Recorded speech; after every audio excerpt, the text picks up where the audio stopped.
नमस्कार. राही rangoli and art YouTube चॅनलवर तुमचं खूप खूप स्वागत. तर आज नेहमीप्रमाणे मी घेऊन आले आहे सुंदर आणि सोप्या रांगोळ्या. बघा, सुरुवातीची दोन अशा मी रांगोळ्या ह्यामध्ये दाखवलेल्या आहेत. पहिल्या रांगोळीमध्ये मी एक चाफ्याचं फूल काढलेलं आहे. अगदी सोप्या पद्धतीने काढलेलं आहे बघा. आणि चाफ्याच्या फुलाला पानं, नंतर मग वरती तुरा काढून काढलेला आहे. आता कसेही आकार मी तुम्हाला मागच्याही रांगोळीत, मी प्रत्येक रांगोळीत सांगत असते की फ्री हँड रांगोळीमध्ये आपण कसेही आकार काढले की त्या खूप सुंदर दिसतात बघा. पुढे नंतर मी पुन्हा एक रेष काढून ते डॉट दिलेले आहेत. खूप छान दिसते आणि थोडंसं कलर भरला की सुंदर दिसतात. आणि आपण रांगोळी रोज काढली दरवाजासमोर तर एक निगेटिव्ह जी ऊर्जा आहे ती आपल्या घरात येत नाही.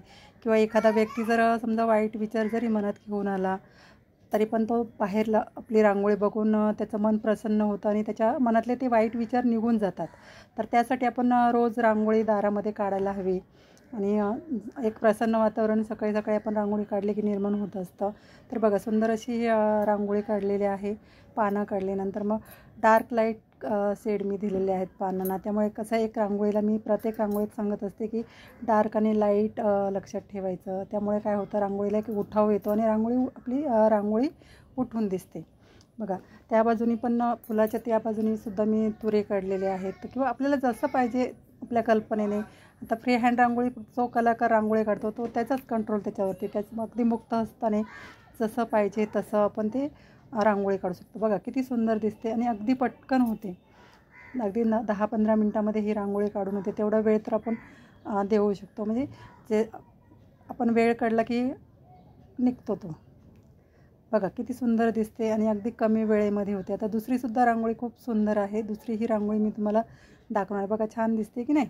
तर आता दुसऱ्या रांगोळीमध्ये आता उद्या श्रावणी सोमवार आहे तर त्यानिमित्ताने मी ही रांगोळी काढलेली आहे.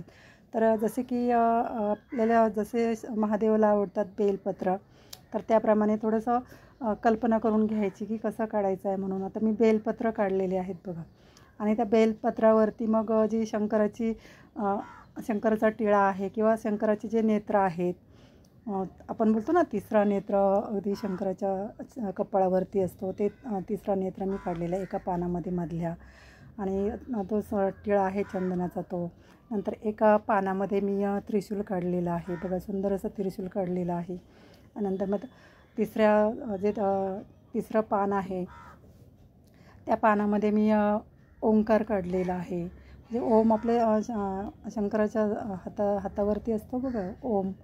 तर ओंकार काढलेला आहे बघा. किती सुंदर दिसते आणि पटकन होते, पटापट काढता येते. आता उद्या श्रावणी सोमवार आहे, शेवटचा सोमवार आहे, चौथा सोमवार आहे. तर त्यानिमित्ताने आपण ही सुंदर अशी रांगोळी काढली तर खूप छान दिसते बघा. आणि बाजूला पण मी एक तुरा काढून तिथे एक मोराच्या पिसाचा लूक दिलेला आहे. मध्ये जरा ऑरेंज आणि जांभळा कलर टाकून किंवा हिरवा कलर टाकून जसं आपल्याला कल्पनेमध्ये सुचेल त्याप्रमाणे आकार, किंवा एक हाताला आपलं थोडंसं वळण असलं की छान वाटतात. आणि कसेही आकार काढले, काहीही काढलं तरी सुंदर दिसतात बघा. नंतर मी एक फूल काढलेलं आहे. ते जरासं व्हाईट रंग टाकून मग ते बोटाने थोडा आकार दिला की सुंदर दिसतात.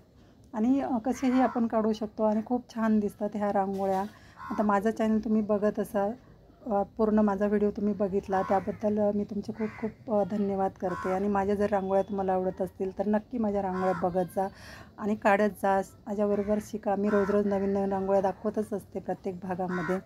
तर बघा, ही पण किती सुंदर दिसते रांगोळी. अगदी कमी वेळेमध्ये होते, पटकन काढून होते. आणि तुम्हीसुद्धा माझ्याबरोबर काढा, माझ्याबरोबर शिका. आणि माझा व्हिडिओ तुम्ही बघितला त्याबद्दल मी तुमचे खूप खूप धन्यवाद करते. तसेच जर तुमच्या काही सूचना असतील रांगोळीबद्दल तर मला नक्की सांगा. आणि धन्यवाद.